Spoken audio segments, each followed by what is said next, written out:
ஆண்டவர் இயேசு கிறிஸ்துவின் நாமம் மகிமைப்படுவதாக. இந்த இனிமையான மாலை பொழுதிலே நல்ல நிகழ்ச்சிகளை நம்ம பார்த்துட்டு இருக்கோம். ஏற்கனவே ஆண்டுடைய பிறப்பின் செய்தியை அந்த வில்லுப்பாட்டின் மூலம் மிக நேர்த்தியாக மிக அழகாக நமக்கு சொல்லி அவங்க போயிட்டாங்க.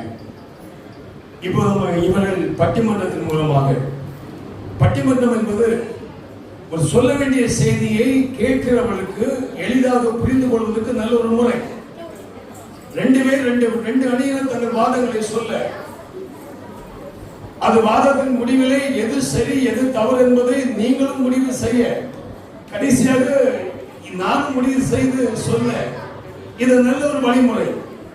நம்ம இந்த நாள் தலைப்பு என்னன்னா, நம்ம கிறிஸ்துமஸ் கொண்டாடுவது எனக்குடைய மகிழ்ச்சிக்காகவா இல்லை அடுத்த பிள்ளையுடைய மகிழ்ச்சிக்காகவா என்று வாதிட வந்திருக்கிறார்கள். ஆமா, இந்த 3 பேர் அவங்க பார்த்தாலே நல்லா பார்த்துங்க. ஆமா, பார்த்தாலே தெரியுது. இவங்க சொல்ல போறாங்க, நாங்க கிறிஸ்துமஸ் கொண்டாடுவது, எங்க வீட்டுல ஸ்டார் கட்டுவது, நல்ல நல்ல என்ன ஸ்வீட் கார் எல்லாம் பண்ணுவது, நல்ல ஆடைகளை வாங்குவது, நாங்கள் ஆலயத்துக்கு போவது, நல்ல எல்லா காரியங்களையும் செய்வது எல்லாமே யாருக்காக? எங்களுக்காக. இவங்களா தன்னிலவாதிகள், சுயநிலவாதிகள், ஆண்டவர் பிறப்பையே தங்களுக்கு சொந்தமாக்கி கொண்டவர்கள். இவர்களுக்கு மற்றவர்களை பற்றி கவலையே. எப்போ அந்த பட்டிமன்ற ஆடியன்ஸும் பேசணும். இவங்க பேசும்போது கைதட்டி, நீங்க அவங்க தப்பா சொல்றாங்களோ சரியா சொல்றாங்களோ, என்ன சொன்னாலும் நீங்க என்ன செய்யணும்? கை கட்டினதான் அடுத்தவங்க பேசுவாங்க. இல்லைன்னா பட்டிமன்றம் தூங்கிட்டு போயிடும். எல்லாம் நீங்களும் தூங்குவீங்க, இவங்களும் தூங்கிடுவாங்க. சோ இவங்க சொல்ல வராங்க, இயேசு பிறந்தது எனக்காக மட்டும்தான், அதை கொண்டாடி சந்தோஷப்படுவதற்கு நான் இருக்கிறேன், நீங்கள் யாரும் கேட்கிறாங்க. இவங்க சொல்றாங்க, 3 பேர் பார்த்தாலே தெரியுது, முகத்தில் ஒரு பெரிய புன்முறுவல், ஒரு சிரிப்பு. இவங்க சொல்றாங்க, நாங்கள் ஏழையின் சிரிப்பில் இறைவனை காண்கிற மக்கள், நாங்கள் எங்களுக்காக எதையும் செய்வதில்லை. நாங்கள் என் வீட்டில் ஸ்டார் கட்டினாலும், எங்க வீட்டில் பலகாரங்கள் செய்தாலும், நாங்கள் ஆடை உடுத்தினாலும் அது எங்களுக்காக அல்ல. யாருக்காக? மற்றவங்களுக்காக. எங்களுடைய நோக்கமே கிறிஸ்துமஸ் பண்டிகை கொண்டாட நாங்கள் தீர்மானித்தது, இவ்வளவு பணங்களை செலவு பண்ணுவது, எங்கள் நேரங்களை செலவழிப்பது எல்லாமே யாருக்காக? ஆனா இவங்க சொல்றது உண்மையா இல்லையா என்பதை நீங்க நாளைக்கு கிறிஸ்துமஸ் அன்னைக்கு பாத்துங்க. 25ஆம் தேதி இவங்க எப்படி நடந்து கொள்கிறார்கள், இவர்கள் ஆடைய அணிந்து கொண்டு இவர்கள் மகிழ்ந்து கொள்கிறார்களா, நல்ல கேக் எல்லாம் வாங்கி வீட்டுல தனியா வச்சு சாப்பிடுறாங்களா, இல்லை ரோட்ல போறவங்களுக்கு எல்லாம் கொடுத்து எல்லாரையும் மகிழ்விக்கிறாங்களா என்பது நம்ம 25ஆம் தேதி என்ன பண்ணலாம், பார்க்கலாம். நானும் பார்ப்பேன். என்னை மகிழ்விக்க வேண்டுமா, எனக்கும் அதில் பங்கு அவர்கள் அனுப்பியிருக்க வேண்டும் அல்லவா? என்னை கூப்பிட்டு தீர்ப்பு சொல்லுகிறார்கள்.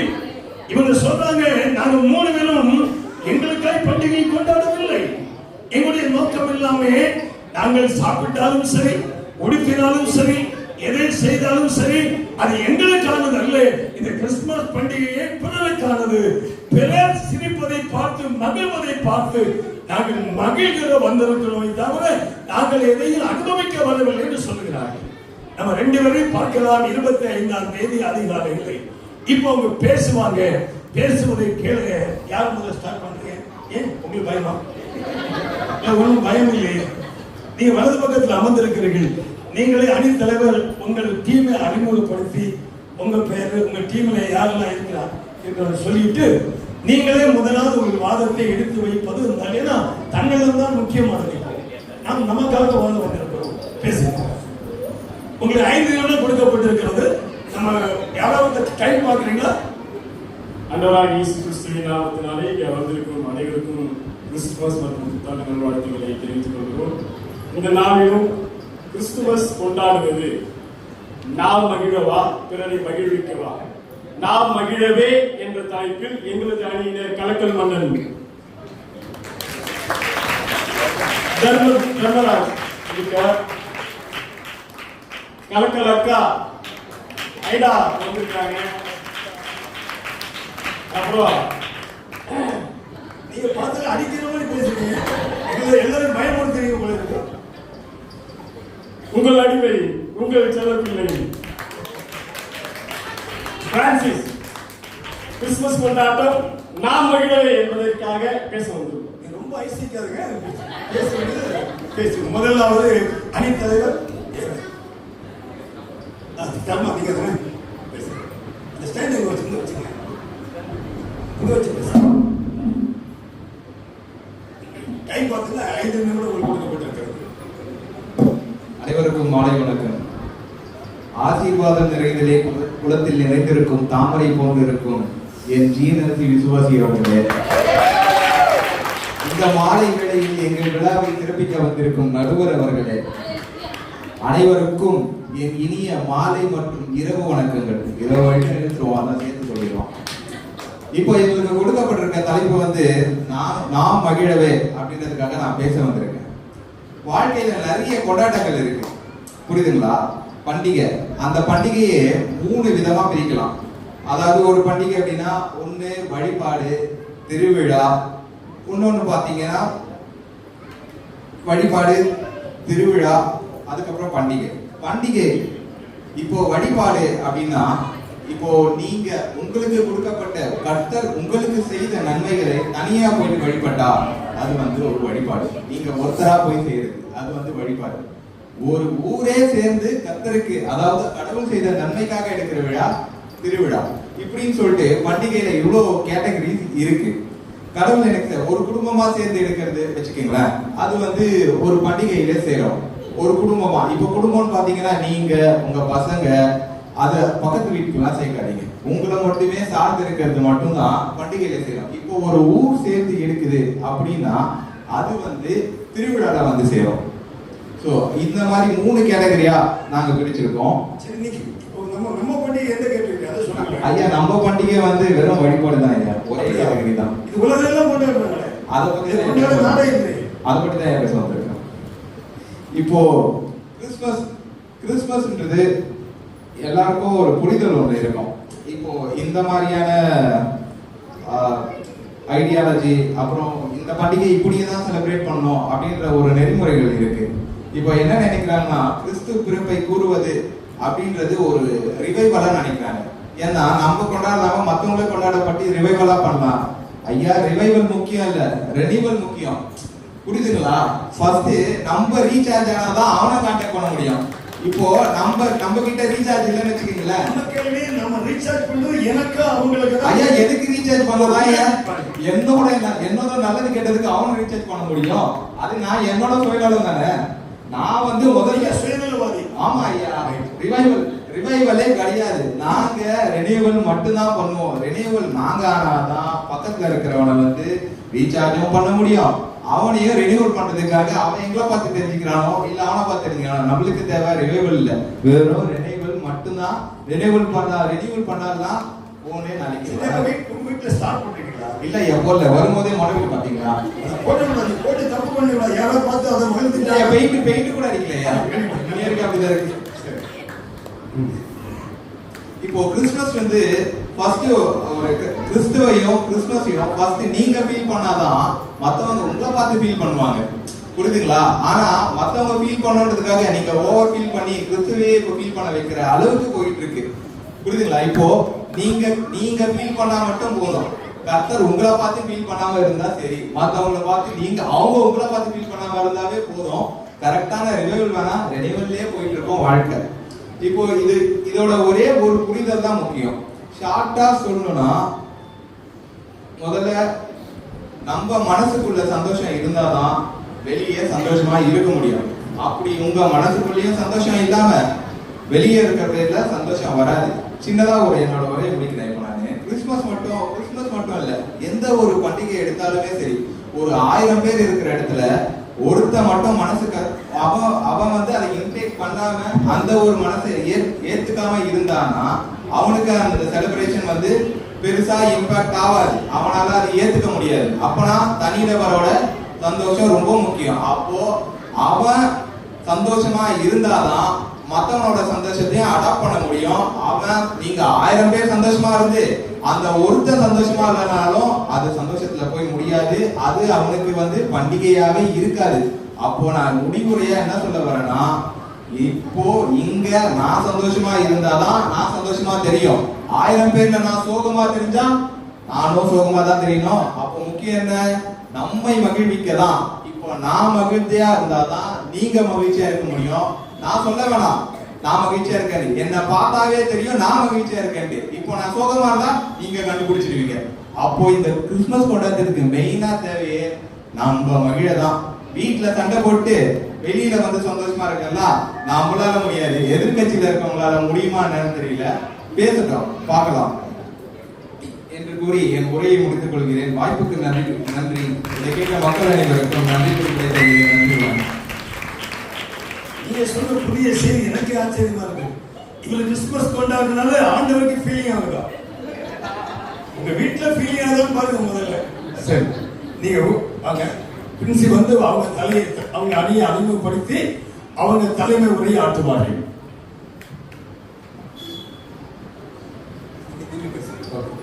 இவ்வளவு நேரம் நம்ம அண்ணன் வந்து ரொம்ப அருமையா பேசினாரு. கிறிஸ்துமஸ் பண்டிகையை கொண்டாடுறது வந்து ஒரு டீம் பேர் சொல்லுங்க. இல்ல ஓகே, அதுக்கப்புறம் நீங்க ஆரம்பிப்பீங்க. உங்க ஸ்டைல் வேற, தனி ஸ்டைல். அண்ணா அருமையா ஐடியாலஜி பத்தி எல்லாம் பேசிக்கிட்டு இருந்தாரு. இப்ப அண்ணனுக்கு எதிரா எங்க அணியில தம்பி சாம் வந்து அதுக்கான பதில கொடுப்பாங்க. எங்க டீம்ல என் பேர் பிரின்சி, இந்த அவங்க குழுவோட தலைவி. அண்ட் தம்பி சாம் அண்ணா புரிதராஜ். மூணு பேர் தான் எங்களோட தம்பி ஒரு அண்ணா. ஓ அப்படிதான் சந்தேகம். நாம பேச போற தலைப்பு என்ன பாத்தீங்கன்னா, கிறிஸ்துமஸ் கொண்டாட்டம் பிறரை மகிழ்விக்க டே அப்படின்ற அணியில இருந்து நாங்க மூணு பேரும் பேச வந்திருக்கோம். அவருக்கு ஆப்போசிட்டா நாங்களும் கொஞ்சம் பேசுவோம், பார்க்கலாம். அப்ப நீங்க சுயநலவாதிகள மற்ற நல விரும்பிகள். மற்ற நல விரும்பிகள் அப்படி பேர் வச்சுக்கலாம் உங்களுக்கு. ரைட். இந்த அணியின் சார்பாக யார் பேசுறது முதல்ல? சாம் பேசுங்க. ஓகே, தம்பி வாங்க. நீங்க உங்களுடைய வாதத்தை தொடங்குங்க. என்ன அவர் சொல்லியிருக்கிறார், மருத்துவ கொண்டாட ஆண்டவரை ஃபீல் ஆகுறாரா? நீங்க என்ன பதில் சொல்றீங்கன்னு பார்ப்போம். அதெல்லாம் கரெக்டா இருக்கு. நீங்க பேசுறீங்க. அவர் ரொம்ப டெஸ்ட் பண்றாரு. மைண்ட். அனைவருக்கும் வணக்கம். வணக்கம். கைதட்ட சொன்னார் அவர். நீங்க கைதட்டதுல அவர் ஆரம்பிக்க மாட்டேங்கிறார். யார் எப்படி இருக்கீங்க? ஏன் அவ்வளோ சோகமா சொல்றீங்க? சரி, ஓகே. அண்ணா நல்லா பேசுறாங்க. ஆக்சுவலி அண்ணா பேசுறதை பார்த்துட்டு நம்மளே ஏன் நம்ம எந்த டீம்ல இருக்கோம், நம்ம இந்த டீமுக்கு வந்துருக்காமே அப்படின்ற அளவுக்கு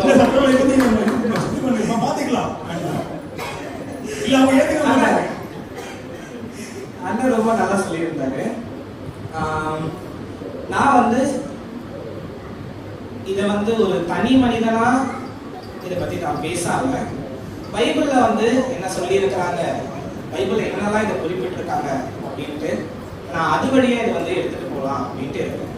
ஓகேங்களா? நான் முதல்ல வந்து ஒரு சின்ன வசனத்தை சொல்றேன். அப்போஸ்தலர் 20:35. பலவீனரை தாங்கவும் வாங்குகிறதை பார்க்கிலும் கொடுக்கிறதே பாக்கியம் என்று கர்த்தராகிய இயேசு சொன்ன வார்த்தைகளை நினைக்கவும் வேண்டும் என்று எல்லா விதத்திலேயும் உங்களுக்கு காண்பித்தேன் என்றார். புரிஞ்சுதா? அங்க என்ன சொல்லி கேட்கல, நீங்க கொண்டாடுவது பிறர் மகிழ்வு தான் கேக்குது. ஏங்க எதனா சொல்லுங்க. ஓகே, கனெக்ட் ஆகுங்கன்னு சொல்லுங்க. பாஸ்ட் நம்ம பாஸ்ட் வேர்ட். சரி, இப்போ பண்டிகை அப்படிங்கிற ஒரு விஷயத்தை பத்தி தான் நம்ம இங்க பேசணும். பண்டிகை ஒரு கொண்டாட்டத்தை பத்தி தான் இங்க நம்ம பேசணும். ஏதாச்சும் ஒரு பண்டிகை தனித்து கொண்டாடுற மாதிரி பண்டிகை ஏதாச்சும் ஒன்று இருக்குதா? யாராச்சும் ஒரு சொல்லுங்க. ஒன்றுமே. அந்த பர்த்டே கூட யாராச்சும் தனியா நீங்களே போயிட்டு ஒரு கேக் கடையில கேக்க வாங்கி நீங்களாவே உங்களுக்கு ஹாப்பி பர்த்டே பாட்டிக்கிட்டு நீங்களாவே வெட்டிப்பீங்களா? கிடையாது. உலகத்துல எந்த ஒரு பண்டிகையும் தனித்து கொண்டாடுற மாதிரியான பண்டிகைகள் கிடையாது.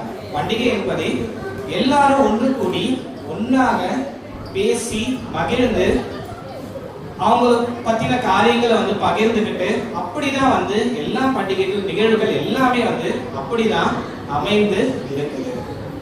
சரிங்களா?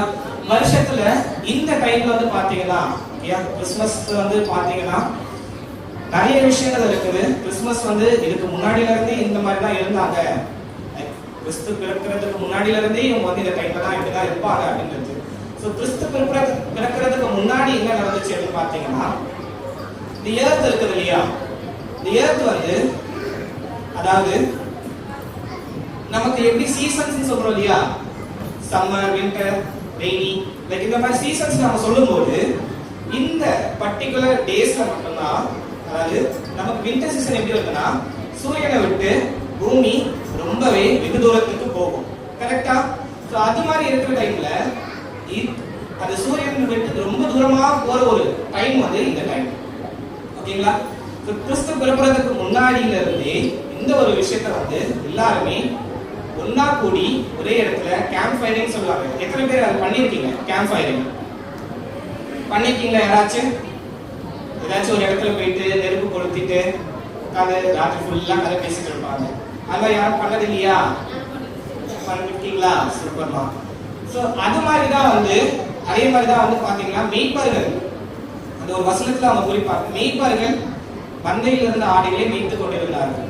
எல்லாம் உண்மையா யாரெல்லாம் யோசிச்சு பாருங்களேன், சம்மந்தமே இல்லாம குளிர்காலத்துல எதுக்கு அங்க உட்காந்து தனியா உட்காந்துருப்பாங்களா? அவங்க தனியா அவங்க மட்டும் போயிட்டு அந்த ஆடுகளை மேய்த்து இருக்க முடியுமா? கிடையாது.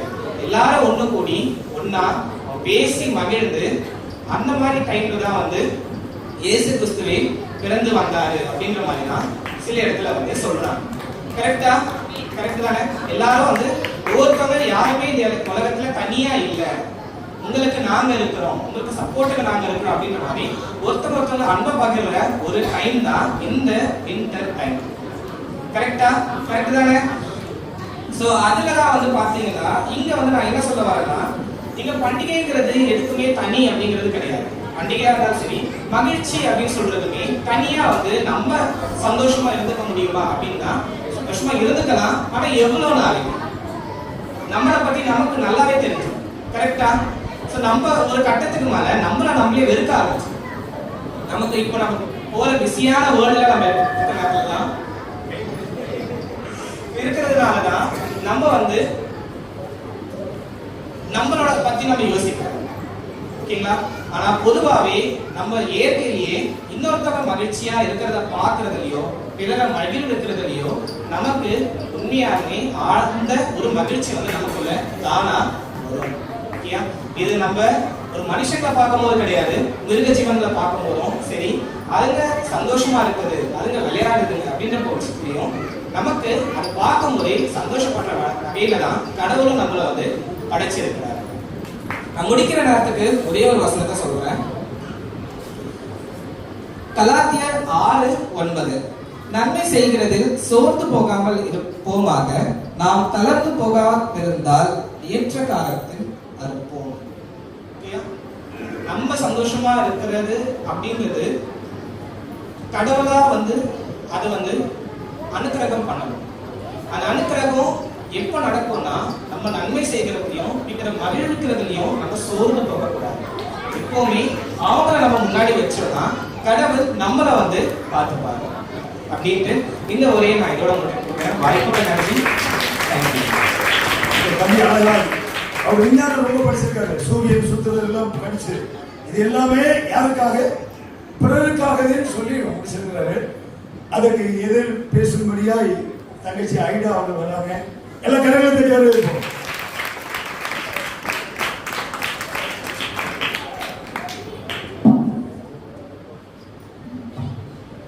நடுவர் அவர்கள் மற்றும் இங்கு கூடியிருக்கும் அனைவருக்கும் இயேசு கிறிஸ்துவின் நாமத்தினாலே நாங்கள் உங்களை வரவேற்கிறோம். இந்த கிறிஸ்துமஸ் கொண்டாட்டத்துக்கு காரணமாகிய இயேசு கிறிஸ்துவையும் இயேசு கிறிஸ்துவின் நாமத்தினாலே கிறிஸ்துமஸ் வாழ்த்துக்களையும் புத்தாண்டு நல்வாழ்த்துக்களையும் தெரிவித்துக் கொள்கிறேன். நான் இங்க வந்திருக்கிறது வந்துட்டு கிறிஸ்துமஸ் கொண்டாட்டம் நாம் மகிழவே அப்படின்ற டாபிக்கை பத்தி பேசுறதுக்காக. நாம் மகிழவே, முதல்ல நம்ம மகிழ்ச்சியா இருந்தாதான் அடுத்தவங்க சந்தோஷமா வச்சுக்க முடியும். நம்ம சந்தோஷமா இல்லாம யாராச்சும் வந்து நான் ரொம்ப சந்தோஷமா இருக்கேன், எனக்கு இப்படி நடந்துச்சு அப்படி யாராச்சும் சொன்னா நம்ம என்ன நினைப்போம்? அட போயா நீ வேற, நானே இருக்க கஷ்டத்துல இவன் வேற வந்து நான் சந்தோஷமா இருக்கேன் நான் சந்தோஷமா இருக்கேன் பேசிட்டு நம்ம நினைப்போம். அண்ணா ரொம்ப அழகா பேசினாரு. கிறிஸ்துமஸ் கொண்டாட்டம் நம்ம நம்ம மகிழ்ச்சி நம்மளை சுத்தி இருக்கவங்கள நம்ம மகிழ்ச்சியா வச்சுக்கிட்டா நம்ம மகிழ்ச்சியா இருக்கலாம்னு சொல்லிட்டு நம்ம மகிழ்ச்சியா இருந்தாதான் அடுத்தவங்கள மகிழ்ச்சியா வச்சுக்க முடியும். நம்ம மகிழ்ச்சியா இல்லைன்னா அடுத்தவங்களை எப்படி நம்ம மகிழ்ச்சியா வச்சுக்க முடியும்? அது சாத்தியமே கிடையாது. ஏசாயால 9ஆம் அதிகாரம் 6வது வசனத்துல நமக்கு ஒரு குமாரன் பிறந்தார், நமக்கு ஒரு பாலகன் பிறந்தார்னு சொல்லி இருக்கு. அதுல நமக்குன்ற வார்த்தைய நல்லா குறிப்பிட்டுக்கோங்க. நமக்கு தான் பிறந்திருக்காரு, நமக்கு ஒரு குமாரன் பிறந்திருக்காரு. முதல்ல நம்ம அதை கொண்டாடணும். அண்ணா சொன்னாரு மெய்ப்பர்கள் எல்லாரும் கூடி இருக்காங்க, மெய்ப்பர்கள் தான் ஃபர்ஸ்ட். மெய்ப்பர்களை வந்து ஏசப்பா வந்து தூதரை கொண்டு ஏசப்பாப்பாக்கு அழைச்சிட்டு போனாங்கன்னு. அப்போ ஏசப்பா வந்து வேற யாராச்சும் கூட்டிட்டு போயிருந்திருக்கலாம்ல, அந்த ராஜாக்கள் இல்லாம வேற ஏதாச்சும் ராஜாக்களை கூட்டிட்டு போயிருந்திருக்கலாம்ல. அப்படியே கூட்டிட்டு போகாம அவரு நம்ம பிள்ளைய நம்ம பார்க்கணும், நம்ம பிள்ளை நம்மளை பார்க்கணும்னு சொல்லி அவரோட பிள்ளையான மெய்ப்பர்களையும் ராஜாக்களையும் அழைச்சு கொண்டு போயிருக்காரு. அடுத்து நமக்கு அது மட்டும் இல்லாம உலக பிரகாரமா பார்த்தோம்னா இப்போ இருக்க காலகட்டத்துல நம்ம மகிழ்ச்சியா இருக்கிறதும் நம்மளோட வாழ்க்கையை நம்ம வந்து வாழ்றதுமே நம்மளுக்கு ரொம்ப சிரமமா இருக்கு.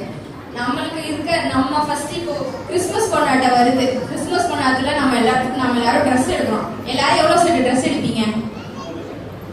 எல்லாரும் 2 செட்டு ட்ரெஸ் எடுப்பீங்க. 2 செட்டு ட்ரெஸ் எடுத்தா அந்த 2 செட்டு ட்ரெஸ்ல நீங்க ஒரு செட்டு நீங்க வச்சுட்டு இன்னொரு செட்டு வேற ஒருத்தவங்களுக்கு கொடுத்து அவங்க மகிழ்ச்சியா இருக்கிறத பார்க்கலாமே. அப்படி எத்தனை பேர் பண்ணிருக்கீங்க? நீங்க டீம் மாறி பேசுறீங்க, உங்க மகிழ்ச்சியா இருக்கு. அதுதான் ஐயா, நீங்க அவங்க சப்போர்ட் பேசுறீங்க. எத்தனை பேர் மகிழ்ச்சியா இருக்கீங்க? அண்ணா நீங்க சொல்லுங்க அண்ணா.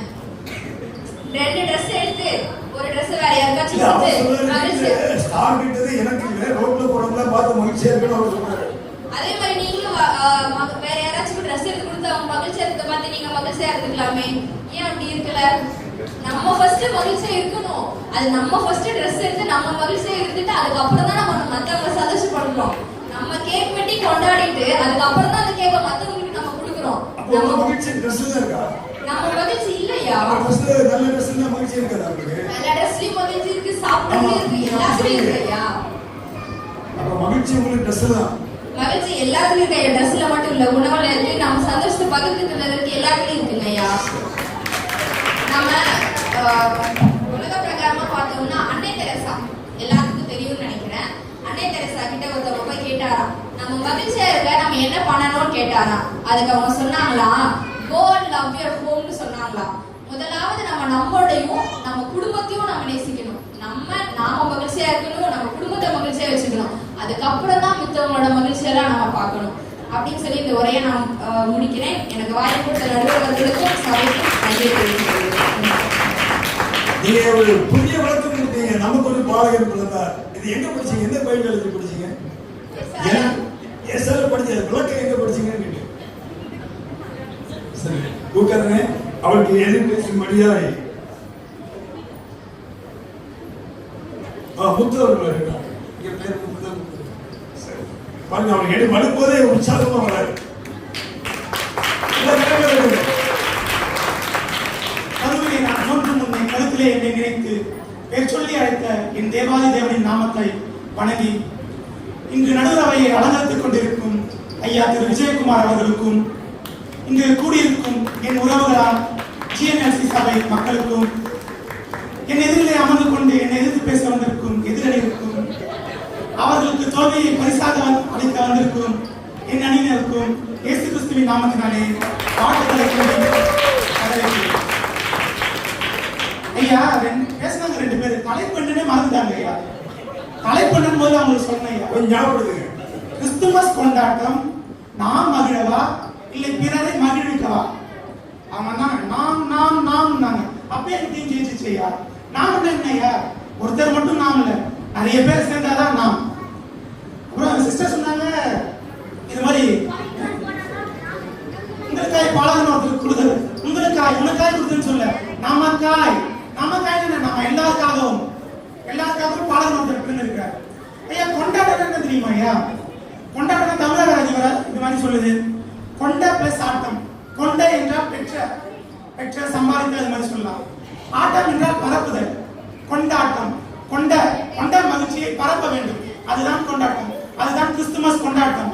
அது கொண்டாட்டம் நான் மட்டுமே சேர்ந்து கொண்டாடுவது இல்லையா, 10 பேர் சேர்த்துக்கணும், அது சேர்ந்தாதான் கொண்டாட்டம். தனி மனித கொண்டாட்டம் என்று ஒன்று இல்லவே இல்லையா.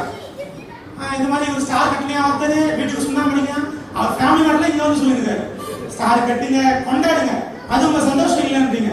பிறருக்காக இல்ல, உங்களுக்காக வச்சு ஸ்டார் கட்டுங்க. சரிங்களா ஐயா?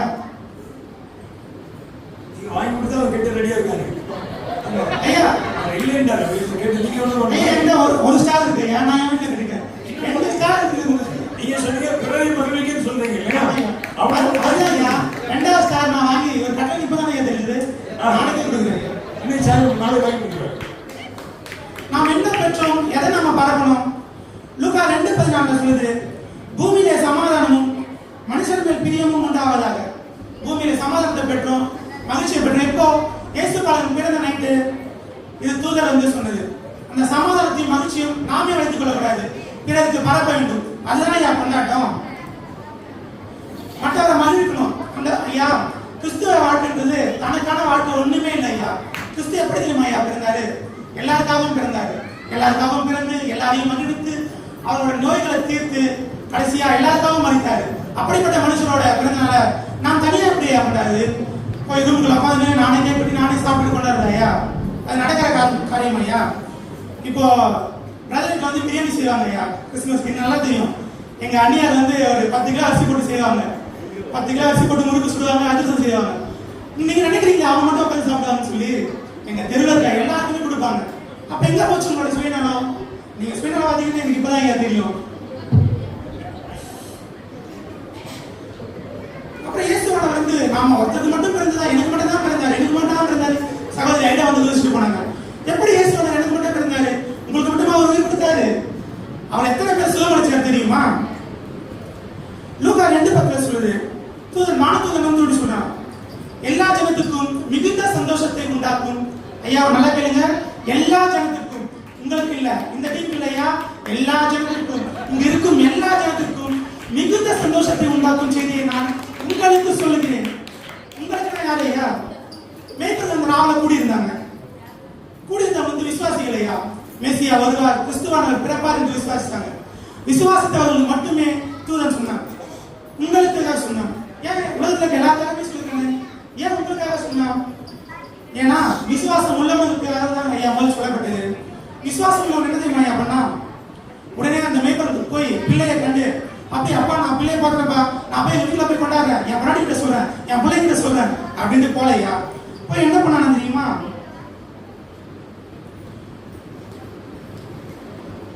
லூக்கா சொல்லுது, அவர்கள் அந்த மேய்ப்பர்கள் சென்று அவர்கள் கேட்ட செய்தியை பிரஸ்தாபப்படுத்தினார்கள். பிரஸ்தாபப்படுத்தலாம் என்ன பண்றது ஐயா? பரப்புகள் எல்லாருக்கும் போய் சொன்னாங்க. என்ன சொன்னாங்க? நீங்க சோகமா இருக்கணும், கிறிஸ்து பிறந்தார், நீங்க சோகமா இருங்க அப்படின்னு சொல்ல, நீங்கள் மகிழுங்கள், நீங்கள் இன்பமா இருங்கள், நீங்கள் சந்தோஷமா இருங்கள், நீங்கள் துக்கப்படாதீர்கள், மேசியா நமக்காக பிறந்திருக்கிறார், ஆண்டவர் நமக்காக பிறந்திருக்கிறார், கிறிஸ்து நமக்காக பிறந்திருக்கிறார் என்று சொன்னாங்க. இதனாலதான் ஐயா சந்தோஷம். ஐயா கிறிஸ்துமஸ் முடிஞ்சு காலைல சர்ச் விட்டு போவோம் ஐயா, ஏத்தாமணி நம்ம ஃப்ரெண்டு 4 பேர் இருக்காங்க, பார்த்து நம்ம மூஞ்சி திருப்பி போனோம்னு சொன்னாங்க. மூஞ்சா பார்த்தியா இதுக்கு பிரியாணி கேட்க போற மூஞ்சி திருப்பின்னு போகுது அப்படின்னு சொல்லுவாங்க. ஆனா வழியில வரவங்களை பார்த்து ஹாப்பி கிறிஸ்மஸ், கிறிஸ்து உங்களுக்காக பிறந்திருக்கேன்னு சொன்னா அவங்க முகத்தை பாருங்க எவ்வளவு சந்தோஷமா இருக்கும் ஐயா. கிறிஸ்து பிறப்பட்டது ஒருத்தருக்காக மட்டும் இல்ல, எல்லாருக்காகவுமே. அதை எல்லாரும் சேர்ந்து கொண்டாடணும் ஐயா. ஐயா மார்க் 12:31 சொல்லுது, நீ உன்னிடத்தில் அன்பு கூறுவதை போல பிறரிடத்திலும் அன்பு கூறு. நான் என்கிட்ட மட்டும் அன்பு கூறுவது என்னோட சுயநலத்தோட இருக்கக்கூடாது ஐயா, பிறரோட அன்பு கூறணும். அதுதான் என் பரலோக வாழ்க்கைக்கு வழிவிடும் ஐயா. நான் உனக்கு விதை போடணும், அது முளைச்சி கனி தரணும் ஐயா. கனி தந்தால் மட்டுமே அதுக்கு உபயோகமான மரம் ஐயா. கனி தராம அது எனக்காக மட்டும் என் வீட்டுக்குள்ள இருந்தா எந்த பயனுமே இல்லையா. இறுதியாக இந்த உலகத்துக்கு இயேசு எதற்காக வந்தார்னா, ஒரு தனி மனிதனுக்காக வரல, ஒரு குடும்பத்துக்காக வரல, ஒவ்வொருவருக்குமாய் வந்தார், ஒவ்வொரு குடும்பத்துக்குமாய் வந்தார், ஒவ்வொரு தனிநபருக்குமாய் வந்தார். எத்தனை பாடுகளை அவர் செஞ்சிருந்தார். அது யாரு அவருக்காக செஞ்சிருந்தாரா? இல்ல, மற்றவர்களுக்காக செஞ்சிருந்தார். மற்றவர்களை மகிழ்ந்தார், மற்றவர்களை குணமாக்கினார், மற்றவர்களுக்காக இறுதியில் தன் ஜீவனையும் தந்து மற்றவர்களுக்காகவே வாழ்ந்த ஒரு நபரின் பிறந்த நாளை நாம் தனியாக கொண்டாடக்கூடாது. இனமாக, ஒன்றாக, சபையாக, மக்களாக கூடி அங்கங்கே கொண்டாடி மகிழ வேண்டும். வாய்ப்பளித்தமைக்கு நன்றி கூறி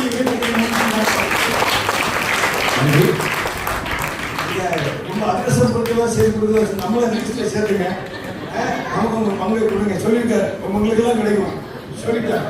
10 கிலோ கொண்டு போறாராம். ரைட். அதுக்காக அவருக்கு மறுப்பு தெரிவித்து பிரான்சிஸ் அவர் பேசுறார். நீங்க தன்னுடைய கடைசி பேச்சாளர் இல்ல ஒத்து மொத்தமான கருத்தை சொல்லி முடிச்சுங்க.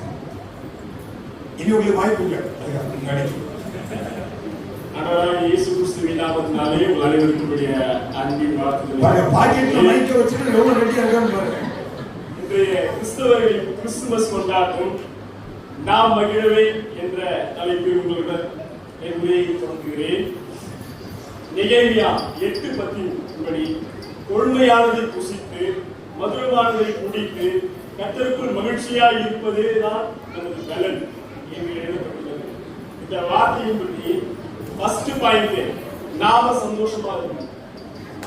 நடுவர்களே ஃபர்ஸ்ட் பாயிண்ட் நாம சந்தோஷமா இருக்கணும். அதுல மாற்று கருத்தே இல்ல. செகண்ட் பாயிண்ட் தான் மற்றவர்கள் சந்தோஷப்படுத்தணும். நீங்க அப்படி சொல்லலையே. செகண்டும் ஃபர்ஸ்ட் நாங்க தான் அப்படின்னீங்க. ஆக மொத்தம் அது ஃபர்ஸ்ட் உங்களுக்கு செகண்ட் பாயிண்டே கிடையாது. சரி, ஓகே. நடுவர்களே கிறிஸ்துமஸ் பண்டிகை என்பது முதலில் நாம் மகிழவே என்பதுதான் இந்த வசனத்தின்படி முக்கியமான ஆழமான கருத்து. யாத்ராகமம் 5:1 மோசேயும் ஆரோனும் தேவனாகிய கர்த்தருக்கு பண்டிகை கொண்டாடும்படி ஜனங்களை போகவிட வேண்டும் என்று தேவனே கூறியதாக எழுதப்பட்டுள்ளது. உபாகமம் 16:10 தேவனாகிய கர்த்தருக்கு பண்டிகையை ஆசிரி என்று எழுதப்பட்டுள்ளது. இந்த வசனத்தின்படி நடுவர்களே நாம் பண்டிகையை ஆசரிப்பது முக்கிய கட்டளையாக எடுத்துக்கொள்ளலாம். உபாகமம் 16:15 உனக்கு உண்டான எல்லா வரத்திலும், தட் மீன்ஸ் உங்களின் இன்கம், உன் கையின் எல்லா கிரியைகளிலும் உன் தேவனாகிய கர்த்தர் உன்னை ஆசீர்வதித்தபடியினால் நீ கர்த்தருக்கு பண்டிகையை ஆசரித்து சந்தோஷமாக இருப்பாயாக என்ற வசனத்தின்படி, அந்த கட்டளையின்படி அவர்கள் சந்தோஷமாய் பண்டிகையை கொண்டாடினார்கள். எஸ்ரா 6:22 பண்டிகையை சந்தோஷமாய் ஆசரித்ததினால் கர்த்தர் அவர்களை மகிழ்ச்சியாய் மேற்கொண்ட வசனத்தின்படி நடுவர்களே கிறிஸ்துமஸ் என்ற பண்டிகை கொண்டாடப்படுவதற்கு காரணம் நாம் மகிழவே. அந்த வசனத்தை படிச்சீங்கன்னா இல்லாதவங்களுக்கு உங்கள் பங்கை அனுப்ப சொல்லியிருக்கு. அதை சொல்ல மாட்டேங்கிறீங்க. அது உங்களுக்கு சாதகமான வார்த்தையை மட்டும் சொல்லுங்க. வசனம் முழுமையாக படிங்க. எனக்கு தேவையானது நான் உபயோகிக்கிறவர்களே. உங்களுக்கு தேவையான மட்டும் படிங்க. ரைட், சொல்லுங்க. நன்றாக தெரியாதது போல இருக்க, அதாவது நாம் எதிர் அணியிடம் கூற விரும்புகிறேன். எஸ்ரா 9:18 விருந்து உண்ணுகிற சந்தோஷப்படுத்துகிற பண்டிகையாக யூதர்கள் கொண்டாடும்படி மொர்தெகாய் மூலமாக திட்டம் பண்ணப்பட்டது. அதுபோலவே கிறிஸ்துமஸ் பண்டிகையும் உலகம் முழுவதும் உள்ள கிறிஸ்தவர்களால் கொண்டாடப்படுவதற்கு டிசம்பர் 25 உருவாக்கப்பட்டது. நடுவர்களே கான்ஸ்டன்டைன் என்ற ரோம பேரரசர் ஒருவர் மிகப்பெரிய சாம்ராஜ்யத்தை உருவாக்கினார். பல எதிரி நாடுகளை போர் செய்து வெற்றி கொண்டார். ஆனால் சில வருடங்களுக்கு பிறகு அவர் தொடர் தோல்விகளை சந்தித்தார். அப்பொழுது அவர் மனைவி கிறிஸ்துவ மத நம்பிக்கை அதிகம் கொண்டவராய் இருந்தபடியினால் தனது கணவராகிய கான்ஸ்டன்டைனுக்கு ஒரு ஆலோசனை கூறினார். நீங்கள் இதுவரை எத்தனையோ தெய்வங்களை வழிபட்டீர்கள், ஆனால் உங்களுக்கு அந்த தெய்வங்கள் வெற்றி பெற உதவி செய்யவில்லை. இந்த சிலுவையை நீங்கள் செல்லும் போருக்கு முன்பாக நிறுத்துங்கள். உங்களுக்கு போர் கருவிகளில் அந்த சிலுவையின் சின்னத்தை பதிந்து கொள்ளுங்கள் என்றார். கான்ஸ்டன்டைன் தன் மனைவியிடம் அவங்க வைஃப் தந்த ஆலோசனையின்படி அந்த போரில் தான் வைத்திருந்த எல்லா இன்ஸ்ட்ருமெண்ட்டும், அதாவது போர் செய்கிறதான எல்லா ஆயுதங்களிலும் அந்த மனைவி சொன்ன பிரகாரமாக அந்த சிலுவையின் சின்னத்தை பொறித்தார்களாம். பிறகு போருக்கு சென்ற பின்பு சில நாட்களாக தொடர் தோல்வி சந்தித்ததான அந்த மாபெரும் அரசர் அந்த சிலுவையின் சின்னத்தை பதித்த பிறகு மாபெரும் வெற்றியை பெற்றார். பிறகு தேவனாகிய கர்த்தர் எவ்வளவு வல்லமை படைத்தவர் என்பதற்கு மிக ஆழமாக உணர்ந்தார். எண்ணற்ற மகிழ்ச்சி, மிகவும் தேவ பக்தியான, மிகவும் தேவ வைராக்கியமாக அடைந்தாராம். பிறகு கிறிஸ்துவ மதத்திற்கு பல்வேறு புதிய சட்டங்களை அவர் அறிமுகப்படுத்தினார். ஞாயிற்றுக்கிழமை மற்றும் ஞாயிறு ஆராதனை என்ற திட்டம், ஒவ்வொரு ஞாயிறும் அரசாங்க விடுமுறை, காணிக்கை பணங்களுக்கு நோ டாக்ஸ், இப்படி உலகமெங்கும் தேவ வல்லமையை வசனங்களை தெரிவித்தால் ஒரு அரண்மனையே அன்பளிப்பாக கொடுத்திருக்கிறாராம். எண்ணற்ற திட்டங்களை கிறிஸ்துவம் வளர, கிறிஸ்துவம் மலர, கிறிஸ்துவம் பரவ, கிறிஸ்துவம் பரவசம் அடைய ஒதுக்கப்பட்டது. நடுவர்களே, முதலாவதாக ராஜாவாகிய நான் மகிழ்ந்த ஆள் மட்டுமே அவர் பிறருக்கு அந்த மகிழ்ச்சியை கொண்டு செல்லப்பட்டது. இதுவே வரலாற்று உண்மை. எனவே கிறிஸ்துமஸ் தினத்தன்று நான் மகிழ்ந்தால் மட்டுமே மற்றவருக்கு மகிழ்ச்சியை பகிர்ந்தளிக்க முடியும் என்பதே மறுக்க முடியாத உண்மை. கரெக்டா நடுவர்களே? நீங்க கான்ஸ்டன்ட் சட்டங்களை போட்டு மற்றவங்களுக்கு கிறிஸ்துவ சொன்னாங்க. வேதத்தின்படியும் வரலாற்றின்படியும் இன்றைய நடைமுறையின்படியும் நான் நன்றாய் மகிழ்ச்சியாய் வாழ்பவர்களே, அதாவது நன்றாய் வசதியுடன் வாழ்பவர்களும் மற்றவர்களை மகிழ்விக்க முடியும் என்பதே ஆணித்தரமான உண்மை. இவ்வளவு பேசிக் கொண்டிருக்கும் அமர்ந்திருக்கும் எனது எதிர் அணியினர் கூறுவது உண்மை என்றால், அவர்கள் மற்றவர்களை மகிழ்விப்பது உண்மை என்றால், அவர்கள் உபயோகித்துக் கொண்டிருக்கும் பொருட்கள், அதாவது வாகனங்களை, அவர்கள் உபயோகித்துக் கொண்டிருக்கும் நகைகளை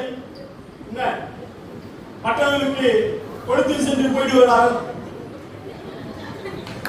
உண்மையான மனசாட்சி கொண்டு சொல்லுங்கள். அப்பனாசை எல்லா தேவிக்கு வேற நம்ம சொல்றாங்க. கண்டிப்பா அதாவது அவர்கள் கிறிஸ்துமஸ் கொண்டாடுவது நமது மகிழவே என்பதை நான் உறுதியாக கூறி எதிராளியினரை அதனை ஒப்புக்கொள்ள வேண்டும் என்பதே கிறிஸ்துமஸ் கொண்டாட்டம் நாம் மகிழவே என்று ஆணித்தரமாக நடுவர்களே, கிறிஸ்துமஸ் கொண்டாட்டம் நாம் மகிழவே என்பதை நல்ல தீர்ப்பு கூறி விடைபெறுகிறோம். நீங்க எத்தனை முறை சொன்னாலும் இவங்க எழுதி இப்ப இல்லைன்னு சொல்ல போறாங்க. நீங்க அதை கேட்டுதான் ஆகணும். வாங்க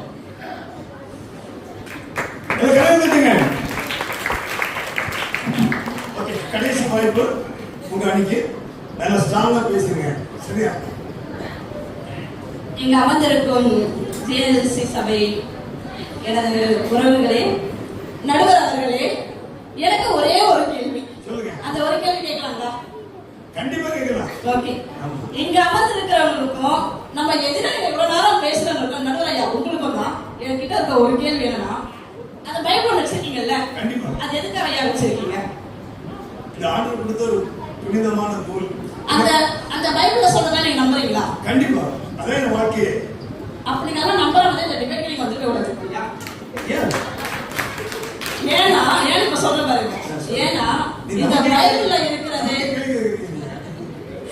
அந்த பைபிள்ல பாத்தீங்கன்னா முழுவதுமா பிறருக்கு உதவி செய்யணும், பிறரை மகிழ்ச்சி படுத்தணும், பிறரை சந்தோஷப்படுத்தணும், பிறருக்கு தான தர்மங்களை செய்யணும்.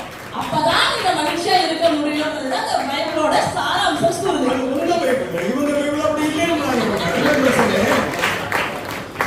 நீங்க படிச்ச பைபிள் அப்படி இருக்கு, இவங்க படிச்ச பைபிள் அப்படி இல்ல. இவங்க எனக்கு எனக்கு எனக்கு என்ன சொன்னாங்க, எனக்கு ஒரு பாலகன் பிறந்தார், எனக்கு ஒரு குமாரன் கொடுக்கப்பட்டார். அவங்க பைபிள் அப்படிதான் இருக்கு. நீங்க அவங்க பைபிளை வாங்கி நைட் படிங்க. அருமை தங்கச்சி அழகா பேசுறாங்க. நமக்கு ஒரு பாலகன் பிறந்தார் அப்படின்ட்டு, நமக்கு ஒரு பாலகன் அப்படின்னு நமக்குன்ற இடத்துலயே அவங்க அணிவுக்கு சாதகமா வந்துட்டாங்க. அப்பவே அம்மா நீ அந்த சைட் போய் உட்காந்துருக்கோம். இந்த அன்னைக்காக உங்களுக்கு சம்மதம் இல்லாது. ரெண்டாவது ஒரு வார்த்தை சொன்னாங்க அன்னை தெரசாவை பத்தி. அன்னை தெரசா கிட்ட போய் ஒருத்தர் கேட்டாங்கன்னா நம்ம மகிழ்ச்சியா இருக்க நம்ம என்ன பண்ணணும் அப்படின்னு, அதுக்கு அன்னை தெரசா சொன்னாங்களா, கோ லவ் டு யுவர் ஹோம் சொன்னாங்களாம். அப்படியாமா? அதே அன்னை தெரசா புக்க படிச்சு பாருங்க. அவங்க இன்னொரு வார்த்தையா சொல்லி இருக்காங்க. என்ன தெரியுமா? அவங்க ஹோம் சொன்ன அர்த்தம் வேற, இவங்க சொன்ன விளக்கம் வேற. அதான் பிரச்சனை. அதே அன்னை தெரசா தான் இந்தியாவில மிஷனரி ஆஃப் சேரிட்டி என்ற நிறுவனத்தை உண்டாக்கி பல ஆதரவற்ற அநாத குழந்தைகளை, திக்கற்றவங்களை, குஷ்டரோகிகளுக்கு உதவி செஞ்சு அவங்கள மகிழ்ச்சி படுத்தி இவங்க மகிழ்ந்தாங்க. அதனாலதான் அவங்க மறிச்ச போது பல நாட்டு தலைவர்கள், அந்த காலத்துல இருந்த அமெரிக்க அதிபர் மனைவி வந்து ஹிலாரி கிளின்டன், அவங்க உட்பட பல்வேறு தலைவர்கள் வந்து அன்னை தெரசாவோட இறுதி சடங்குல அவங்களுக்கு அஞ்சலி செலுத்துறாங்களாமா. இந்த மாதிரி நீங்க செல்ஃபிஷா பேசி எதுக்குமா உண்டாக்குங்க எங்களுக்கும் சபைக்கும் பல தொல்லைகளை கொஞ்சம் விட்டுட பாவம். நீங்க உங்க கருத்தை சொல்லுங்க, அவங்களை திட்டிட்டு போறீங்க. நம்ம எல்லாருக்கும் தெரிஞ்ச ஒரு பழமொழி இருக்குங்க, என்ன தெரியுமா? மகிழ்வித்து மகிழ். அதுக்கு அர்த்தம் என்ன தெரியுமா? மற்றவங்களை சந்தோஷப்படுத்தி அவங்களோட சந்தோஷத்துல நம்ம சந்தோஷத்தை காணணும். அதாவது ஏழையின் சிரிப்பில் இறைவனை காணலாம். ரெண்டாவது பைபிள் வசனத்தை போய் பார்த்தோம்னு வச்சுக்கோங்களேன், ஏழைக்கு இறங்குகிறவன் கர்த்தருக்கு கடன் கொடுக்கிறான். நீங்க எந்த ஏழைக்கா சிரிக்கிறீங்களா? அப்புறம் எப்படிங்க நீங்க பேசுறீங்க? அவங்கதான் இல்லைன்றாங்களே, நாங்க எங்க மகிழ்ச்சியை தான் பார்க்கணும். நீங்க இப்போ அவங்களுக்கு அந்த கேள்வி கேட்குறீங்க. அப்போஸ்தலர் 9ஆம் அதிகாரம் 36 43 படி வாசிச்சு பாத்தீங்க அப்படின்னா, அந்த இடத்துல தொற்கான்ற ஒரு பெண் பல்வேறு ஏழை மக்களுக்கு, ஏழை விதவைகளுக்கு அவங்க ஒரு ட்ரெஸ்ஸை தெரிச்சு கொடுத்துருப்பாங்க. அதனால அவங்க மற்றவங்களுக்கு கொடுத்த சந்தோஷத்தினால அவங்களோட சந்தோஷத்தை அனுபவிச்சாங்க. அதனால அவங்க மறிச்ச போது எல்லாரும் அவங்க கிட்ட நன்மை பெற்ற அத்தனை பேர்களும் வந்து அழுறாங்க, சுற்றி அழுறாங்க. அந்த இடத்துல வந்து அவங்களுக்கு மறித்து போனவங்க மறுபடியும் உயிரோட எழும்புறாங்க. அதுக்கான காரணம் அவங்க மற்றவங்களை சந்தோஷப்படுத்துறதுனால அந்த இடத்துல அவங்க வந்து பண்ணாங்க. ஐயா ஒண்ணுதான், நம்ம பிறந்தது நம்மளா பிறந்தோமா? நம்ம பிறந்தோங்களா? நம்மளோட பிறப்பு நம்மளா தெரிஞ்சுக்கிட்டதா? இல்ல. நம்மளோட இறப்பு நம்மளா தெரிஞ்சுக்கிட்டதா? இல்ல. இல்ல. நம்மளோட பேர் நம்மளா வச்சுக்கிட்டதா? இல்ல. நமக்கு படிச்ச யாரோ இங்கிலீஷ்ல படிச்சு தமிழ்ல படிச்சு கலந்து போட்டு அம்மா அப்பா வச்சு விட்டுருவாங்க. நம்ம கல்வி படிச்சாங்களா? அந்த படிப்பு நம்மளா தேடிக்கிட்டோமா? இல்ல. இல்ல.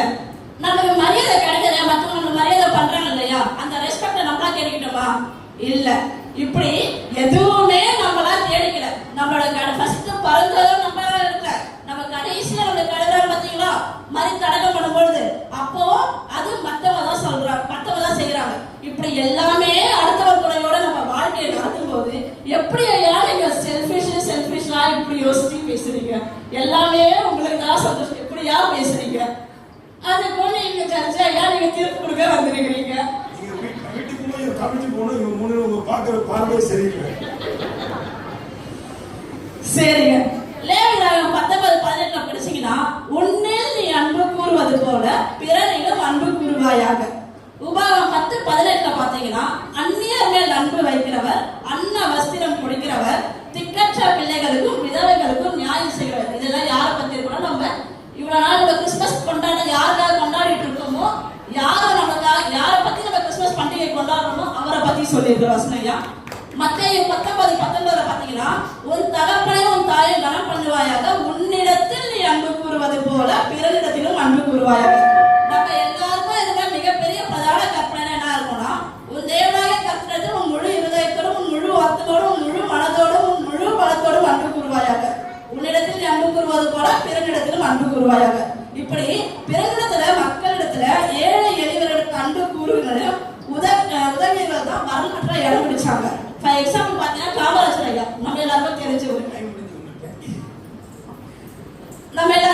காமராஜர் ஐயா. அவர் வந்து மற்றவங்களுக்காக, தனக்காக எதுவும் சேர்த்துக்கிறாங்க, மற்றவங்களுக்காக, ஏழை பிள்ளைகளுக்காக இலவச கல்வி கொடுத்தாரு, யூனிஃபார்ம் கொடுத்தாரு, லஞ்ச் கூட ரெடி பண்ணாரு.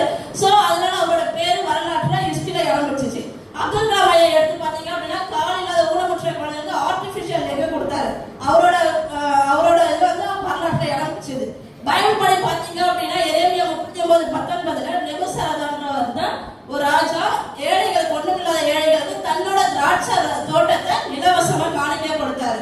அப்போஸ்தலர் 10:2 பாத்தீங்க அப்படின்னா, கொர்நேலியு ஜனங்களுக்கு மிகுந்த தான தர்மங்களை செஞ்சாரு.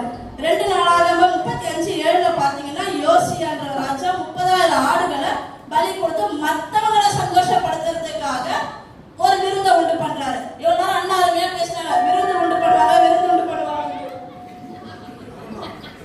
போறீங்க, உங்களுக்கு ஃபைன் போடுவேன்னு சொல்றாரு. இப்படி எல்லாமே மத்தவங்க கர்த்தராக இயேசு கிறிஸ்து பிறந்தது, அவரோட பிறப்பை கொண்டாட வந்திருக்க நம்ம அவர் எதுக்காக வந்தாருன்ற நோக்கத்தையே மறந்துட்டு எங்க எதிராளிகள் இவ்வளவு அருமையா வாதிட்டாங்க, எல்லாம் நான் சந்தோஷப்படுறதுக்காக. ஆனா உண்மையா சொல்றேங்க, இயேசு கிறிஸ்து பிறந்தது மத்தவங்களோட மகிழ்விக்கதாங்க.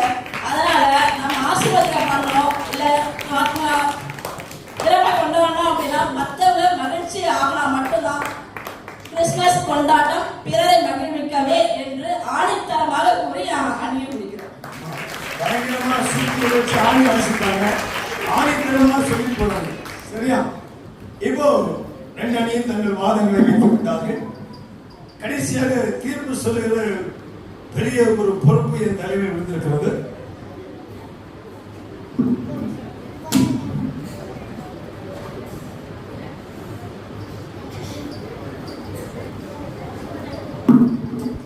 இப்போ 2 பேரும் நல்ல ஆணித்தரமா சொன்னபடி அவங்க சொன்ன வார்த்தையை பயன்படுத்தின ஆணித்தரமா பேசியிருக்காங்க. இப்போ நீங்க எல்லாம் கவனிச்சு கேட்டீங்க. சரி, இப்போ நம்ம சில காரியங்களை வேதத்தின் அடிப்படையிலும் உலக நடைமுறையிலும் பார்த்து இதுல எது சரி எது தவறுன்னு நம்ம பார்க்கணும். சரியா? என்ன சந்தோஷம், ஒன்றும் பிரச்சனை இல்லையா? உட்காரலாம் இல்லையா? இப்போ எல்லா மதங்களும் பல பண்டிகையை கொண்டாடுவாங்க. நாமும் சில பண்டிகைகளை கொண்டாடுவோம். ஆனால் உலக மற்ற மதங்கள் கொண்டாடுகிற பண்டிகைக்கும் நமக்கும் பெரிய வித்தியாசம் இருக்கிறது.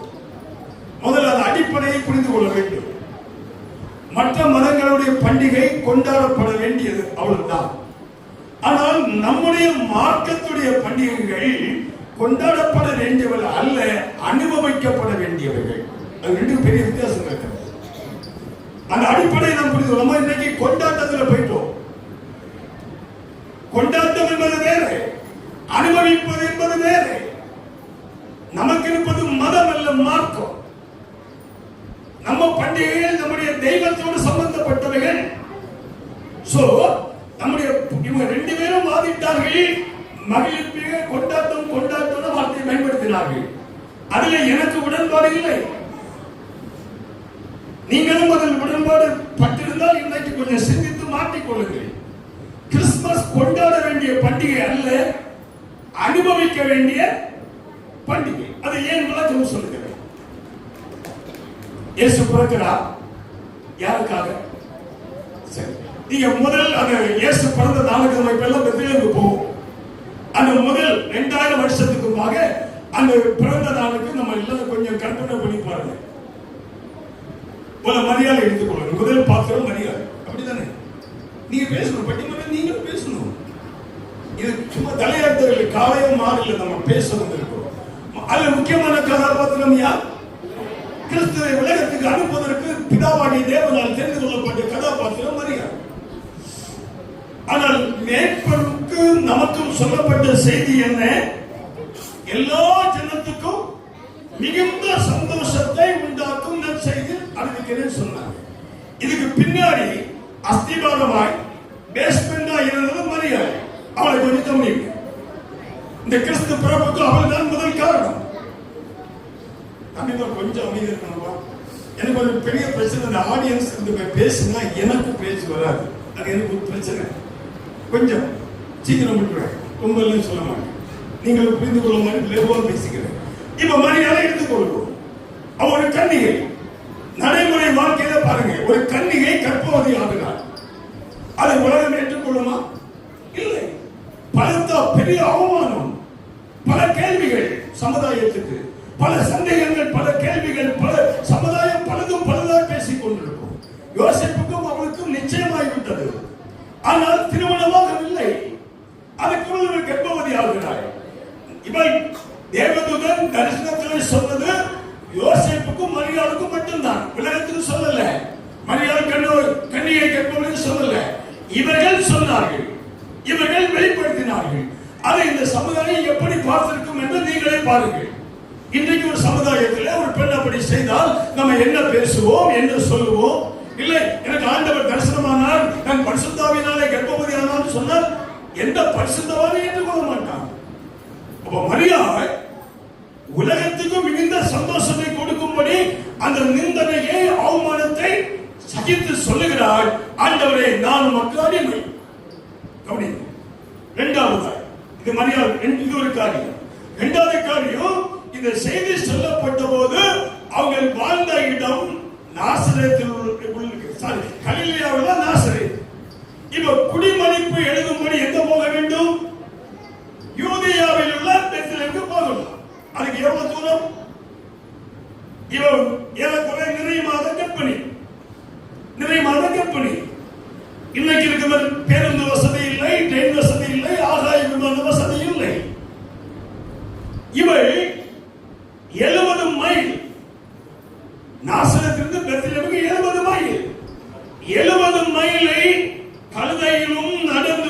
அனுமதிக்க வேண்டும். சரித்திர பின்னணி சொல்லுகிறது, யோசேப்பும் மரியாளும் நடப்பதற்கு 10 நாளைக்கு மேல் எடுத்துக் கொண்டார்களாம். யாருக்காக? இந்த உலகத்துக்கு மிகுந்த சந்தோஷத்தை கொடுக்கிற செய்தியை வெளிப்படுத்துவதற்கு. ஒன்று, முதல் அவமானம், பெரிய கேள்விக்குறி. இரண்டாவது ஒரு பெரிய அர்ப்பணம். இன்னைக்கு நீங்க எல்லாம் வயசுல குழந்தை சுமந்தால் நடக்கவே மாட்டீங்க, அப்படிதானே? டாக்டர் நடக்க சொன்னாலும் இல்ல அசையப்படான்னு சொல்லியிருக்கிறார். ஒரு டீ போட்டு கொடுக்க மாட்டீங்க. கேட்ட டாக்டர் பெட் ரெஸ்ட் எடுக்க சொல்லியிருக்கிறார். இந்த காலகட்டத்திலே அப்படிப்பட்ட ஒரு சூழ்நிலையிலே இவர் 70 மைல் தொடர்ச்சியாக 10 நாள் நடந்து பெத்தலேயே பேசுகிறார். நம்ம சிந்திக்கணும், ஏன் பண்டிகை அனுபவிக்க சொன்னேன் என்பதற்கு இதெல்லாம் காரணம். மூன்றாவது ஒரு கேள்வி, அங்க போய் சேர்கிறார்கள். குடிமதிப்பு எழுகிற காலம் வந்தது. அந்த நேரம் வந்ததா இல்லை, இவளுக்கு பிரசவ வழி வந்தது. சத்திரத்தை தேடினார்கள். ஒரு சத்திரத்திலும் இடம் இல்லை என்றுதான் செய்தி வந்தது. மருத்துவமனை இல்லை, பிரசவம் பார்க்க தாதிமார் இல்லை, டாக்டர் இல்லை. இவளுக்கு பிரசவ வழி வந்தது. ஒவ்வொரு சத்திரமாய் தட்டுகிறான் யோசேப்பு பரிதாபத்தோடு. கூட உதவி செய்து மரியாளுக்கு அம்மா, நீங்க எல்லாம் மட்டும் அம்மா வீட்டுக்கு போயிருவீங்க 7ஆம் மாசத்துல, அப்படித்தானே? நம்ம எல்லாம் கற்பனை பண்ணி கொஞ்சம் பாருங்க. நம்ம கிறிஸ்துமஸ் போய் கொண்டாட அல்ல, அப்போ இப்படிப்பட்ட உதவி செய்வதற்கு ஆட்கள் இல்லை. ஒரு நிர்பந்தமான சூழ்நிலை, சத்திரத்தில் இடமில்லை என்று சொல்லிவிட்டார்கள். பிள்ளை எங்க பெற்றெடுத்தாய் சொல்லுங்க.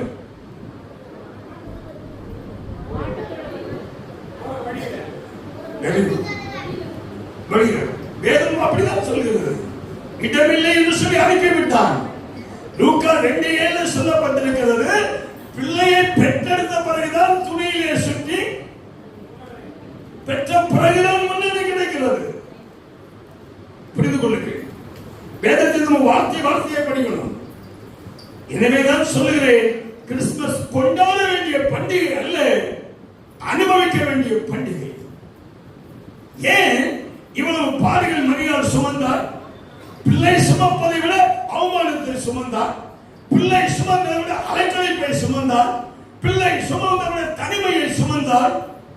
இத்தனையும் சுமந்து ஏன் என்று சொன்னார்? மத்தேயு சொல்கிறார், இதோ உலகத்தின் இரட்சகர் அவர்.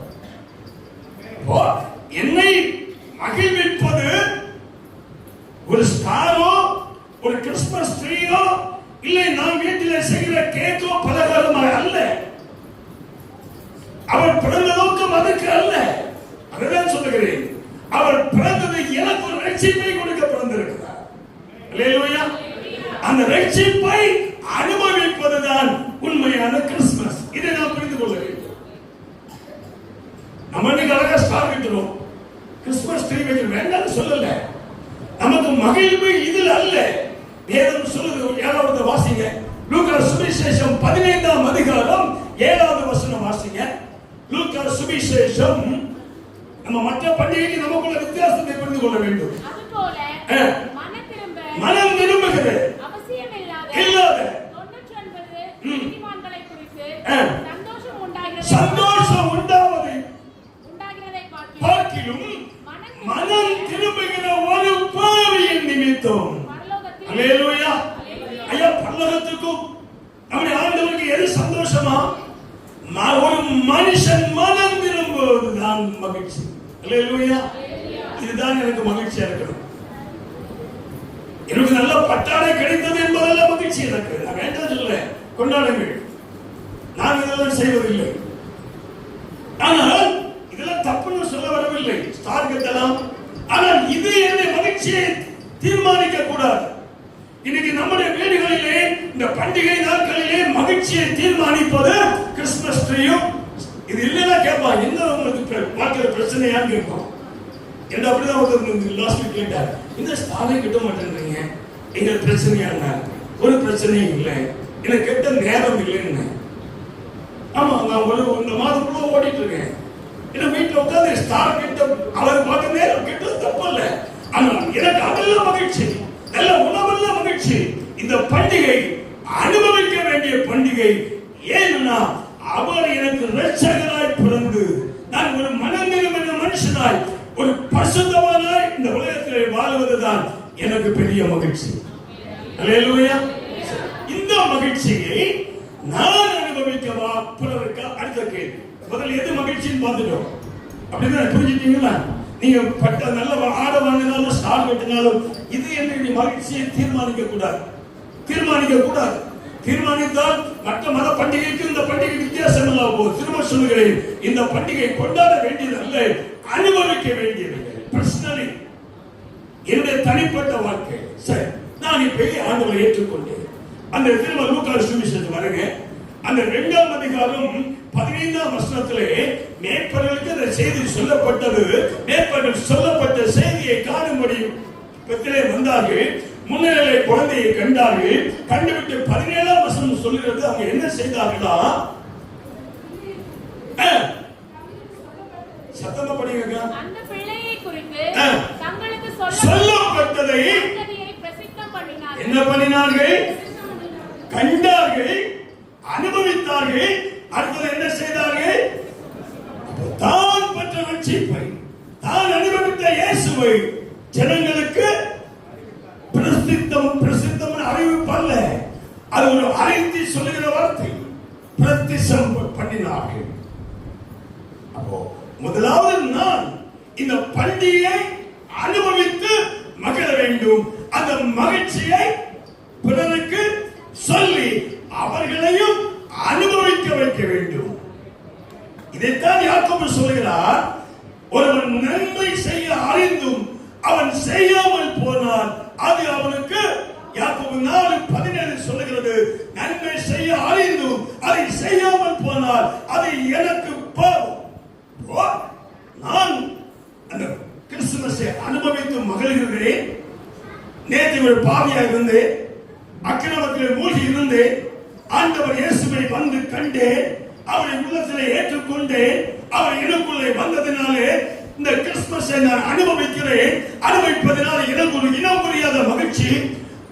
உலகத்தில் இந்த பட்டாடையினாலோ உணவனால கிடைக்கிற மகிழ்ச்சி நிரந்தரமா இருக்காது. இது நிரந்தரமான மகிழ்ச்சி. அந்த மகிழ்ச்சியை நான் என்னோட அடக்கிக் கொள்வேன். ஆனால் என்னை போல சபிக்கப்பட்டவன் ஒருவனும் இல்லை. இந்த மகிழ்ச்சியை நான் பிறரோடு பகிர்ந்து கொள்ள வேண்டும். அல்லேலூயா. இதான் வேதத்தின் சட்டம். இதை ஆண்டவர் சொன்னார், நீங்கள் புறப்பட்டு போய் சகல ஜாதிகளையும் சீஷராக்குங்கள். எருசலேமிலே, யூதேயாவிலே, பூமியின் கடைசி பரியந்தமும் சொல்லுங்கள் சொல்லி இருக்கிறார். எனவே இது முதலாவது கான்செப்டை மாற்றுவோம். பண்டிகை கொண்டாட வேண்டியது அல்ல, அனுபவிக்க வேண்டியது. அனுபவித்து நான் மகிழ்ந்து விட்டு அந்த மகிழ்ச்சியை என்னோடு நான் நிறுத்திக் கொள்ளக்கூடாது. அதை பிறருக்கு சொல்வது மாத்திரமல்ல, நீங்கள் ஆண்டவருக்கு இந்த ஆண்டு கொடுக்கிற பெரிய காணிக்கை அதுவா இருக்கும். ஒரு ஆத்மாவை ஆலயத்தில் கொண்டு வருவது. அப்படி செய்தீங்கன்னா அதனால எனக்கு மட்டுமல்ல மகிழ்ச்சி, பல்லவத்துக்கு பெரிய மகிழ்ச்சி உண்டாகும். அல்லேலூயா. இது ஒரு பக்கம். இதோடு நம்முடைய வாழ்க்கை முடிந்து போகவில்லை. இன்னொன்று இருக்கிறது. பிதாவாகிய தேவன் தன் ஒரே பேரான குமாரனை நமக்காய் தந்து இவ்வளவாய் உலகத்திலே அன்பு கூர்ந்தார். எனவே நானும் என்னோடு எனக்கு தேவன் கொடுத்தவைகளை பிறருக்கு கொடுத்தும் அவரை மகிழ்ச்சியாக்க வேண்டும். முதலே ஆத்ம ரட்சிப்பை கொடுக்க வேண்டும். இரண்டாவது என்னுடைய எல்லா சம்பத்துகளையும், வேதம் சொல்லுது, வாங்குவதை பார்க்கிலும் கொடுப்பதே பாக்கி. நம்முடைய முன்னாள் முதலமைச்சர் அண்ணா அடிக்கடி சொல்லுவார், ஏழையின் சிரிப்பில் இறைவனை காண்போம் சொல்லுவார். ஒரு உலகத்தானுக்கு அந்த கான்செப்ட் புரியுது. நான் சொல்லுகிறேன், நீங்கள் உங்களுக்கு ஒரு உடை வாங்கும் என்பதாக உங்களை விட எளியவனுக்கு ஒரு உடையை வாங்கி கொடுங்க. நீங்கள் நல்ல உணவை உண்பதற்கு முன்பதாக அந்த உணவை பார்த்திராத எத்தனையோ மக்கள் அந்த உலகத்தில் இருக்கிறார்கள். அவனுக்கு பரிசை கொடுங்கள். நம்ம கிறிஸ்தவர்களுக்குள்ளே கேட்க வாங்கி பரிமாறுவதல்ல கிறிஸ்துமஸ். இல்லை, இல்லாத எளியவனுக்கு இயேசு சொன்னா, ஏழை வேதம் சொல்லுது, ஏழைக்கு இறங்குறவன் கர்த்தருக்கு கடன் கொடுக்கிறான். நான் முதல்ல கருத்துல மாற்றில்லை. நான் ரட்சிப்பை அடையாதபடிக்கு கொடுப்பதனால எனக்கு எந்த நன்மையும் இராது. அனித்தியமான பொருட்களினாலே நித்திய வீட்டுக்கு நான் ஆட்களை சிதைகளை சம்பாதிக்க வேண்டுமானால் முதலாவது நான் அதை அனுபவித்திருக்க வேண்டும். நான் அனுபவித்து விட்டு என்னுடையதை மற்றவர்களுக்கு என்ன செய்யணும்?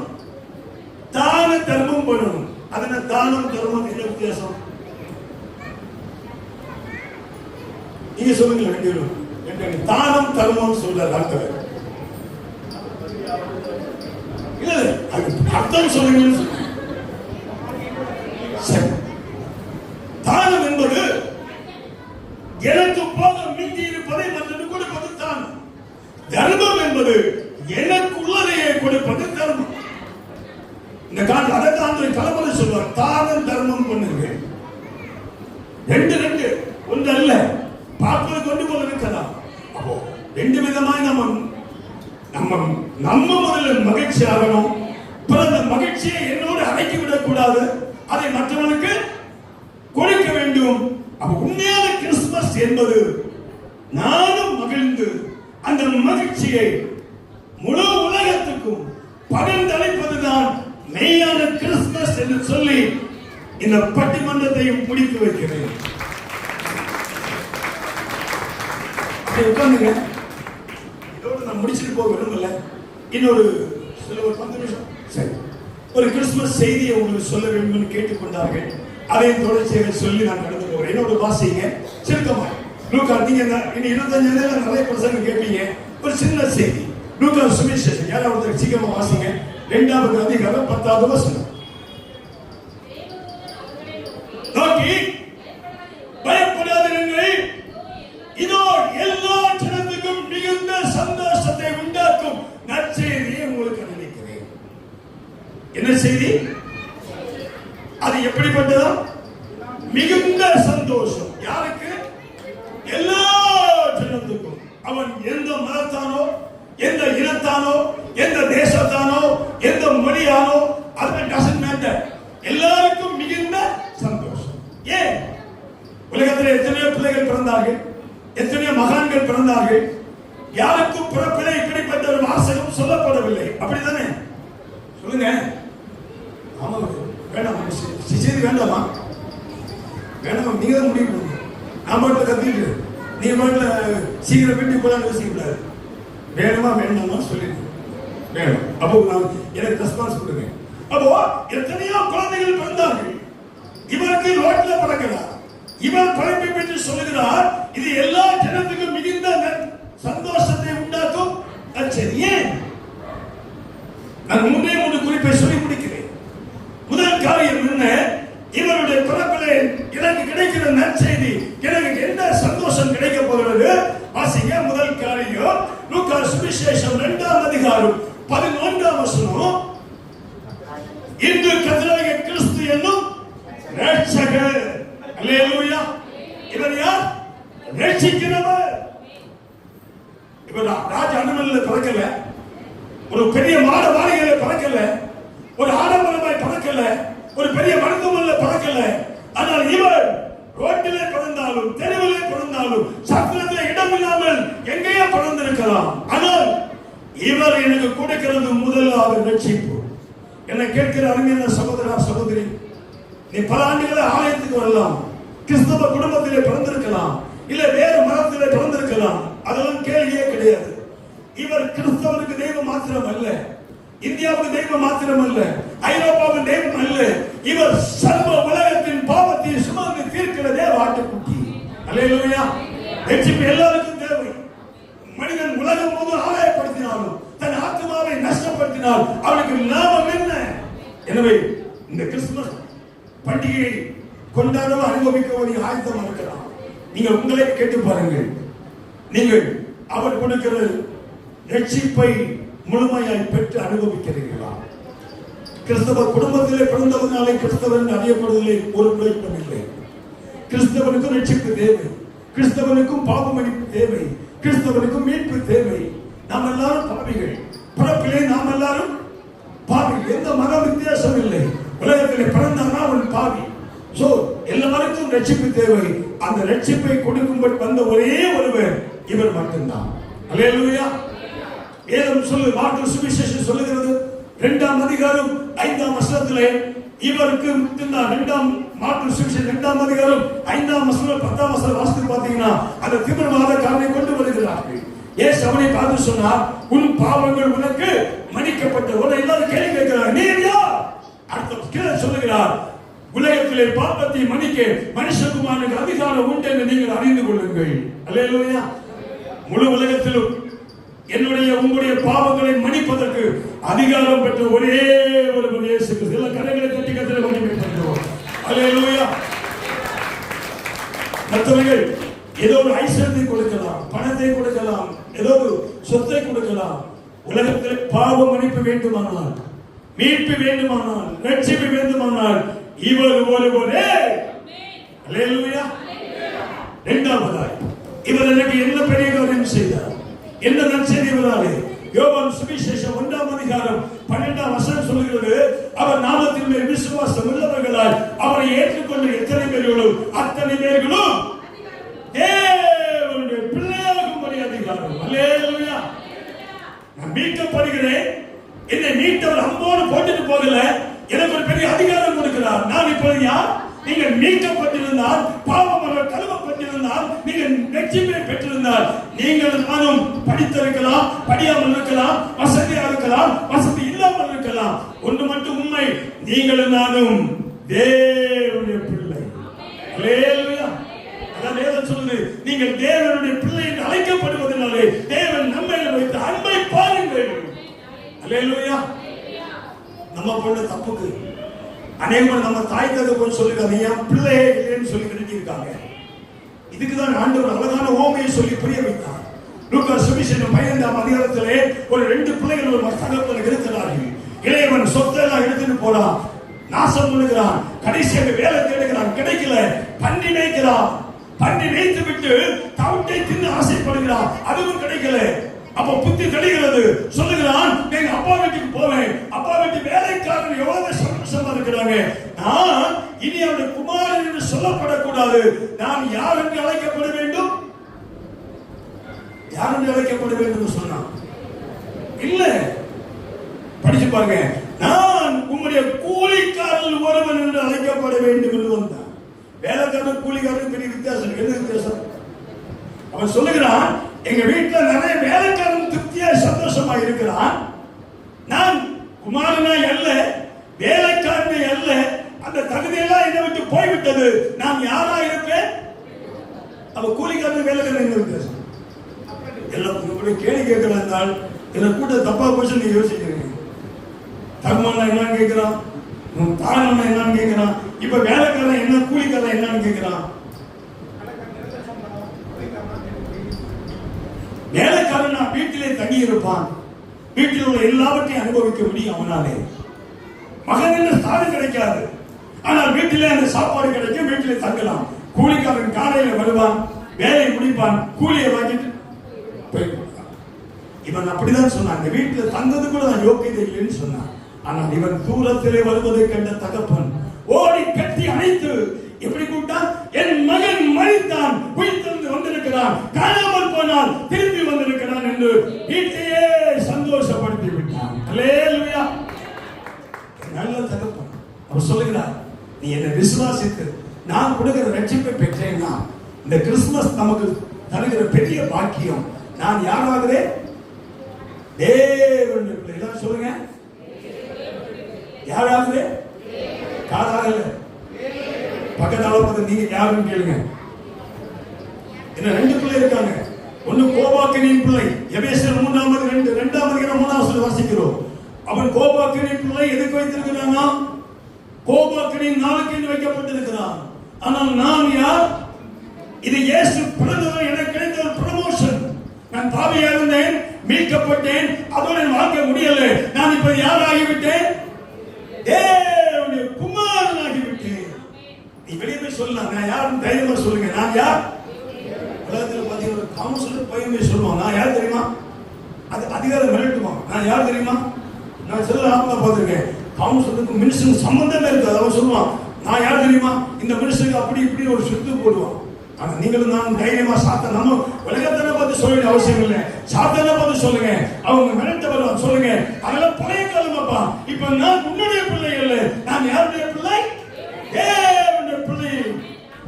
3வது விரைவில் குறித்து சொல்லி, ஒன்று எனக்கு மீட்பு கிடைத்தது கிறிஸ்துமஸ் நாளே. இரண்டாவது, நான் தேவனுடைய பிள்ளையாகிவிட்டேன். மூன்றாவது வாசிங்க ரோமர்கள் புத்தகம் 6வது அதிகாரம் 22ஆம் வசனம் வாசிங்க. ரோமர் 6:22.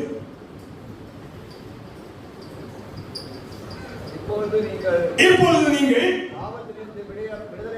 இந்த 3 பாயிண்ட் வரும். நீங்கள் பாவத்தில் விடுதலையாக்கப்பட்டீர்கள். தேவனுக்கு அடிமையான இந்த வார்த்தையை பயன்படுத்தி இருப்பாங்க. பிள்ளை என்பதற்கு பதிலாக அடிமையா இருக்கிறீர்கள்.